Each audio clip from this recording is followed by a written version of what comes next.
si ZK Alvarez Rivera, taga Rosario, Batangas at nagmamayari po ng 2022 model na Raider FI street bike concept.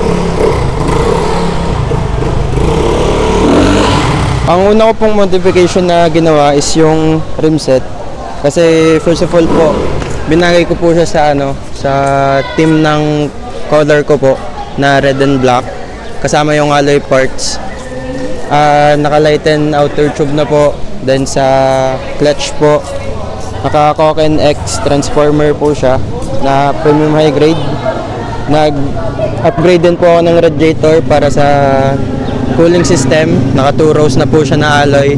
Sa brake system ko naman po is naka Brembo turtle back po tayo. Tapos ventilated disc para mas daw po yun, mas may puntos pag sakaling sasali sa show. Ram air po, ram air, tas velocity. Yan, may sticker po ng aming admin, si Alcate. And so far, ang pinaka-latest lang po yung mga LEDs na naka-clear. Then yung swing arm po natin is po siya, JRP na 2.5 plus 2.5 inch. Then naka-lighten na din po tayo ng sprocket set.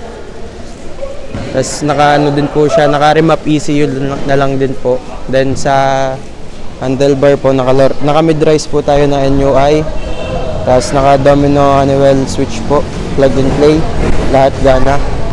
And naka-dual na din po siya. Naka-dual cable na domino. So yun pa lang po. Tapos flat seat po pala, natong. Flat seat? Natong po siya, naka-cover lang po ng anti-pusa. Ito po para makita natin. Natong lang po siya. Ayan, natong. Natong po.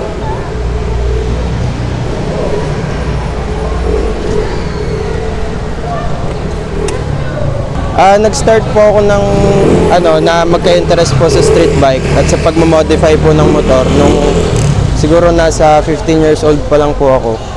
Dati po kasi ang unit ko is Smash pa lang po, Smash 115. Tapos na-acquire ko po yung Raider FI this 2022 lang. And yun, since then po inuutay-utay kasi estudyante pa lang po. Nakasali na to sana? Hindi pa po siya nakakasali sa show. Lagi pong nasa isip ko is may kulang, ganyan, baka mahirap makipagsapalaran. Anong advice mo dun sa mga gusto rin mag-hobby ng motor? Ang advice ko po is, depende po sa kung anong gusto nyong concept, kung Malaysian, kung street bike. Hindi po mahalaga na pyesa agad.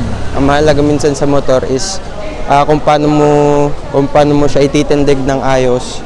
At syempre, bilang isang enthusiast, dapat lagi kang humble. Huwag kang matakot malamangan kasi darating ka din dun sa puntong yon na malay mo bukas ikaw naman.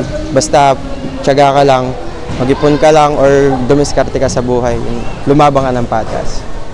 Advice natin sa mga kabataan na nagmumotor, siyempre katulad Opo. Yun, sa mga kabataan ngayon, lisensya muna bago paporma. Siyempre para sa inyo din naman yan. Tsaka huwag tayong maging kamote sa daan. Huwag natin gawing racetrack yung kalsada. Pinakamabuti sa lahat, makinig tayo sa mga magulang natin at nakakatanda sa atin. Yun lang po. Meron ka bang gustong pasalamatan, acknowledgement dahil sinusuportahan ka sa iyong hobby? Yun po, pinakauna po sa lahat, thank you po sa Panginoon. At binigyan po kami ng gantong grupo na Rolling 17s. Padre Garcia and ka-collaboration po ang Rosario. Siyempre sa mga magulang ko na laging nakasuporta, thank you po. At sa inyo po sir, thank you po sa pag-i-interview. Thank you. Thank you po.